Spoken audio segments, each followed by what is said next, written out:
بسم اللہ الرحمن الرحیم وَلَقَدْ يَسَّرْنَا الْقُرْآنَ لِلذِّكْرِ فَهَلْ مِن مُّدَّكِرٍ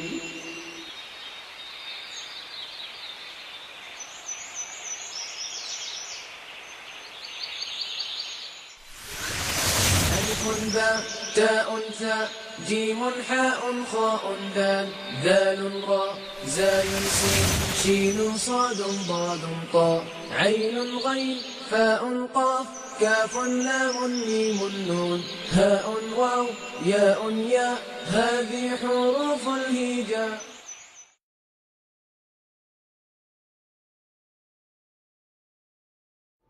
الحمد للہ رب العالمین والعاقبۃ للمتقین والصلاۃ والسلام علی رسولہ الکریم اما بعد اعوذ باللہ من الشیطان الرجیم بسم اللہ الرحمن الرحیم وَلَقَدْ يَسَّرْنَا الْقُرْآنَ لِلذِّكْرِ فَهَلْ مِن مُّدَّكِرٍ. ہم نے قرآن مجید کو نصیحت کے لیے بہت آسان بنا دیا ہے، تو ہے کوئی اس سے نصیحت حاصل کرنے والا؟ یہ آیہ مبارکہ قرآن مجید کی ایک سورۃ القمر میں 3 یا 4 مرتبہ دہرائی گئی ہے، اور اس میں نوع انسانی کو پکارا گیا ہے کہ ہم نے تو ان کی نصیحت کے لیے قرآن مجید کو بہت آسان بنا کر نازل کر دیا ہے، تو ہے کوئی اس سے نصیحت حاصل کرنے والا، نصیحت قبول کرنے والا؟ قرآن مجید کی زبان عربی ہے، قرآن مجید اللہ کا کلام ہے، اور یہ کلام اسی وقت سچا ثابت ہو سکتا ہے کہ جب اس کی زبان بھی انتہائی آسان ہو۔ بلا شبہ قرآن مجید کی زبان بہت آسان ہے۔ میں نہیں سمجھتا کہ دنیا کی کوئی زبان اتنی آسانی کے ساتھ سیکھی جا سکتی ہو جتنی آسانی سے عربی زبان سیکھی جا سکتی ہے۔ انشاءاللہ آپ اس کلاس کے دوران اس کو محسوس کریں گے اور خود اس کی گواہی دیں گے کہ قرآن مجید کی زبان بہت آسان ہے، کہ بہت تھوڑے وقت میں یہ زبان سیکھی جا سکتی ہے اور بہت آسانی کے ساتھ سیکھی جا سکتی ہے، اور پھر اگر اچھا استاد میسر آ جائے تو پھر سونے پہ سہاگا ہوتا ہے۔ اور ہماری یہ خوش قسمتی ہے کہ عربی کے ایک اچھے استاد ہمیں اس کلاس کے لیے میسر ہیں۔ اللہ تعالیٰ نے انہیں عربی پڑھانے کی صلاحیت بھی عطا فرمائی ہے اور شوق بھی عطا فرمایا ہے، اور ان دونوں چیزوں کے مجموعے سے انشاءاللہ عربی زبان آپ کے لیے بہت آسان ہو جائے گی۔ اور ہماری کوشش یہ ہوگی کہ رمضان سے پہلے عربی کے بنیادی قواعد آپ پڑھ لیں، اور اس مرتبہ جب آپ تراویح کی نماز میں قرآن مجید سننے کے لیے کھڑے ہوں تو وہ پہلے کی طرح آپ بلینک کھڑے نہ ہوں، بلکہ پوری طرح قرآن مجید کی تلاوت کو انجوائے کریں اور محسوس کریں کہ آپ کا رب آپ سے کیا کہہ رہا ہے۔ اور پھر آپ حضرات کے مشورے سے رمضان کے بعد بھی اس کلاس کو مزید 1-1.5 ماہ کے لیے کنٹینیو کیا جا سکتا ہے، کہ اس میں کچھ ایکسرسائزز وغیرہ اور ہو جائیں اور قرآن مجید کا کچھ حصہ پڑھ لیا جائے عربی قواعد کے ساتھ، تو پھر اس سے ایک محاورہ بھی بن جاتا ہے اور آگے چلنے میں مزید آسانی بھی پیدا ہو جاتی ہے۔ ان ابتدائی کلمات کے ساتھ میں آپ کو آپ کے استاد عامر سہیل صاحب کے حوالے کرتا ہوں۔ انشاءاللہ دوبارہ مجھے شاید ضرورت نہیں پڑے گی، وہ اس طرح آپ کو انوالو کریں گے، آج ہی آپ کو اس کا تجربہ ہو جائے گا کہ یہ کلاس آپ کو دلچسپی محسوس ہوگی، اور آج کا وقت پورا ہوتے ہوئے آپ کو پتہ بھی نہیں چلے گا کہ آج کی کلاس کا وقت ختم ہو جائے گا۔ عامر سہیل صاحب۔ السلام علیکم ورحمۃ اللہ وبرکاتہ۔ اعوذ باللہ من الشیطان الرجیم، بسم اللہ الرحمن الرحیم۔ الحمد للہ الذی ہدانا لہذا